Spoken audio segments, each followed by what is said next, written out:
എന്തായാലും പലതരത്തിലുള്ള പല സ്ഥാപനങ്ങളടക്കം പല സംവിധാനങ്ങളാണ് ഈ വിഷയത്തിൽ സഹായവുമായി വയനാടിന് വേണ്ടി രംഗത്തെത്തിയിട്ടുള്ളത്. എന്നോടൊപ്പമുള്ളത് DC ബുക്സിലെ ഒരു പറ്റം മനുഷ്യരാണ്, ഇവിടുത്തെ ജീവനക്കാരാണ്. ഇവർ 10 ലക്ഷം രൂപയാണ് ആദ്യ ഗഡുവായി മുഖ്യമന്ത്രിയുടെ ദുരിതാശ്വാസ നിധിയിലേക്ക് നൽകിയത്. ഇനിയും പല പദ്ധതികളും അവരുടെ മനസ്സിലുണ്ട്. നമുക്ക് അവരോട് തന്നെ ചോദിക്കാം.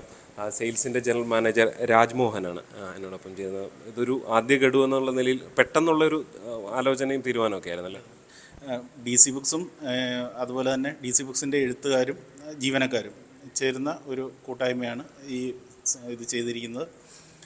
തീർച്ചയായും വയനാട്ടിലെ സഹജീവികളോടുള്ള എല്ലാവർക്കുമുള്ള ഒരു വികാരമാണ് ആദ്യ ഗഡു എന്നുള്ള രീതിയിൽ നമ്മൾ പെട്ടെന്ന് സ്വരൂപിച്ച തുകയാണ് കൈമാറിയത്. ഇനിയും അടുത്ത ഘട്ടമായി ഇനിയും നമ്മളാലാവുന്നത് ചെയ്യും. ഇതിലൊരു കൗതുകം തോന്നിയത് ഈ ഒരു പുസ്തകം ഉൾപ്പെടെ അവിടെ ടൗൺഷിപ്പ് ഉണ്ടാകുമ്പോൾ അതിന് ലൈബ്രറിക്ക് ആവശ്യമായ പുസ്തകങ്ങളൊക്കെ സൗജന്യമായി, കുട്ടികൾക്ക് ആവശ്യമായ പുസ്തകങ്ങൾ സൗജന്യമായി നൽകുക എന്നുള്ളതുകൂടെ അതും ഒരു DC ബുക്സ് പോലെയുള്ള ഒരു സ്ഥാപനത്തിൻ്റെ ഉത്തരവാദിത്തമായിട്ട് കരുതിയിട്ടായിരിക്കും അല്ലേ? എങ്ങനെയാണ്? തീർച്ചയായും. കാരണം നമുക്ക് സാമ്പത്തിക സഹായത്തിന് ഒപ്പം തന്നെ ആ ആഘാതത്തിൽ ഏറ്റവും കൂടുതൽ മാനസികാഘാതം പറ്റിയിരിക്കുന്നതും കുട്ടികൾക്കാണ്. അവരെ തിരിച്ചു കൊണ്ടുവരിക എന്ന് പറയുന്നതും ഒരു വലിയ ചലഞ്ച് തന്നെയാണ്. അപ്പം തീർച്ചയായും ടൗൺഷിപ്പ് വരുമ്പോൾ അവിടുത്തെ കുട്ടികൾക്കും മുതിർന്നവർക്കും ആവശ്യമുള്ള ലൈബ്രറിയും അവിടുത്തെ പുസ്തകങ്ങളും DC ബുക്സ് ചെയ്യും. അത് DC ബുക്സിൻ്റെ ഉത്തരവാദിത്തമാണെന്ന് DC ബുക്സ് കരുതുകയും ചെയ്യുന്നു. ഇനി എങ്ങനെയാണ് അടുത്ത ഘട്ടം എന്ന് പറയുമ്പോൾ? ഫണ്ടിനെ കുറിച്ചൊക്കെ പറയുന്നുണ്ട്, അതെങ്ങനെയാണ്? ഇനിയും നമ്മൾ നമ്മുടേതായിട്ടുള്ള രീതിയിൽ കൂട്ടായ്മകൾ ചേർന്ന് നമ്മൾ ചെയ്തുകൊണ്ടിരിക്കുകയാണ്. തീർച്ചയായും അടുത്ത ഘട്ടത്തിൽ നമ്മൾ ഉടനെ തന്നെ അടുത്ത ഘട്ടവും നൽകും. എന്തുകൊണ്ടാണ് പെട്ടെന്ന് ഇങ്ങനെയൊരു വലിയ ഉത്തരവാദിത്തമായിട്ട് തോന്നി അല്ലേ ഇതിങ്ങനെ സംഭവിച്ചു?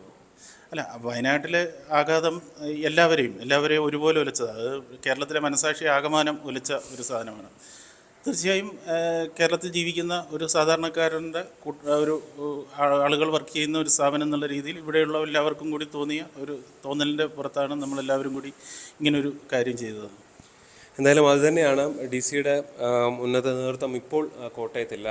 ഒരു പറ്റം ജീവനക്കാർ ഈ നേതൃത്വം എല്ലാം കൂടി എടുത്തൊരു തീരുമാനം കൂടിയാണ്. വയനാടിന് വേണ്ടി അവർ ഇനിയും സന്നദ്ധരാകും. ഈ പറഞ്ഞതുപോലെ തങ്ങളെക്കൊണ്ട് ഓരോ സ്ഥാപനത്തിനും പല രീതിയിലായിരിക്കും സഹായിക്കാൻ കഴിയുക. അങ്ങനെ ആ ഒരു വിഷയത്തിൽ ആ നിലയിൽ കൂടി DC തങ്ങളുടെ സഹായം പ്രഖ്യാപിക്കുകയാണ്, മുഖ്യമന്ത്രിയോട് അറിയിക്കുകയാണ് ചെയ്തിട്ടുള്ളത്. കോട്ടയത്ത് നിന്ന് G. ശ്രീജിത്ത്, News 18.